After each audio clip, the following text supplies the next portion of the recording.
hi guys, thank you so much for chatting to us for Fun Kids. First things first, is it better to play villains than the good guys? Is it more fun? I wouldn't say it's more fun. I just think it's fun to play a different character. I like my life, but I like playing different characters. It doesn't matter whether they're good or bad. That's a very diplomatic way of saying it. No, really, it's really true. Yeah. Isn't it fun to play? I mean, I think it's more fun to play the bad guys, but that's just me. I mean, certainly this bad guy. Yeah. Like Scar is just such a great part to play, and you can have a lot of fun with that kind of the kind of part that it is, and the terrible, dastardly things that that he does, and just trying to understand where he's coming from. Raises up all of these interesting questions, about power and status. Did you practice being bad at home? Did you go around the house and kind of do bad things, or didn't fancy doing that, getting that far? You know what? It was in the script. We didn't even have to. I mean, I didn't have to practice. Like when you say these lines, I think with the right tone, it just sounds bad. I was trying to catch a mouse for hours.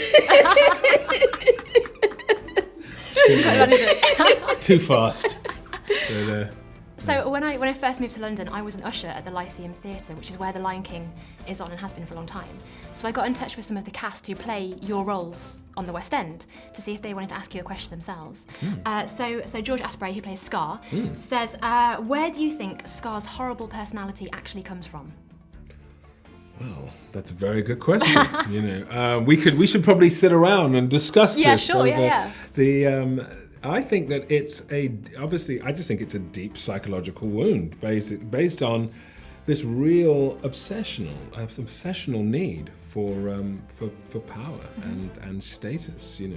I think it's something, connected to his brother, but I think it's something that he's also just predisposed to, that he's sort of born with a little bit, and because I think so many of us sort of either have that, a little bit of that in our own lives, or we certainly know people and we have to deal with people who have these kind of qualities all the time.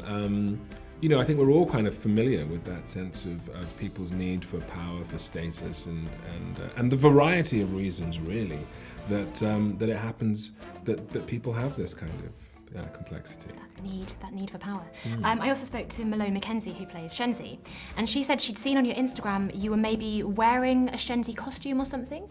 She wondered whether you'd done the part at all or whether you would consider doing it on the West End. You know what? I played the part in Hamburg. I'm from Germany. Right. Okay. And I played Shenzi for a whole contract in Germany. So when I started working on this project, I think it was the best preparation that I ever had for a show or for a movie, because I got to play Shenzi like 1.5 years every single day, 8 times a week. So you really knew her inside out. Oh my Yes. goodness. And did you guys have to prepare your voices as well? Did you have to go deep in your voice and kind of find your evil villain inside? No.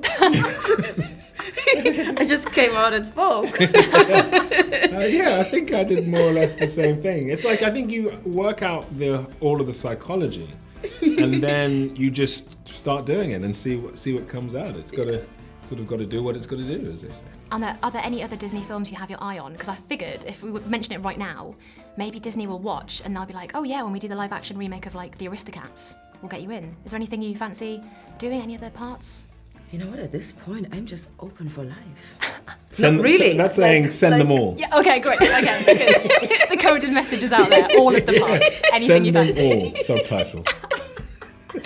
And the cast, of course, is incredible for The Lion King. You've got so many big stars. Do you see each other when you're filming together, or do you not hang out at all? I mean, we work together. Yeah. But I think we live at different places. Like, I live in Germany. Oh, right. And I don't see anyone unless I come to a premiere or we work in the studio together. That's so sad. No, that's great. I think it's fine. I think it's okay to be all round. And did you have any big cast parties where you all hung out together? Maybe? I suppose yesterday was the and there was a bit of a party in LA as well last week. So that was that's the sort of vibe, yeah. Okay, and is there one bit that we need to look out for in the film? What's your favourite bit in the film, basically? Big question, I know. Big one. That is a big question. You know what, to be honest, the whole look of this movie is amazing. And with me, I sometimes find it hard to find words. You know, when you say like, what are the 3 words or what is a sentence? I still have to process things because I've never seen a movie like that. Yeah. You know, we know the story, we know the music, although there are different, like slightly changes, but it's just epic. Brilliant. Yeah, of yourself? Yeah, I mean, I don't know if I have anything to add. Yeah, I mean, you saw it. Yeah, I loved it, yeah. Isn't it like it starts and you're just like... It was like going back to my childhood and also having a brand new film at the same time. It was amazing. And that's what Exactly, I feel too. Guys, thank you so much for chatting to me, and good luck with the rest of the film. Thanks. Thank you. Thanks.